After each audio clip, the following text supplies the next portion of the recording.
Hey, what's up guys? Welcome back to Daily Leetcode Problems in 1 minute part 11. So here's the problem.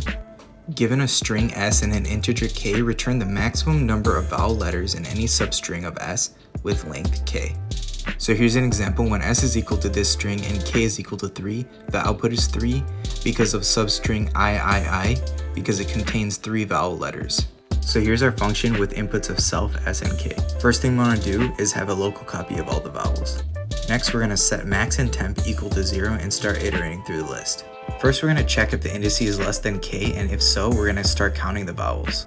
Next, when we're out of that range, we're going to start removing the vowels from before and adding the new vowels, maintaining window size.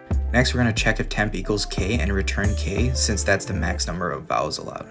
Then we're going to calculate the maximum, and then return that maximum after the iteration.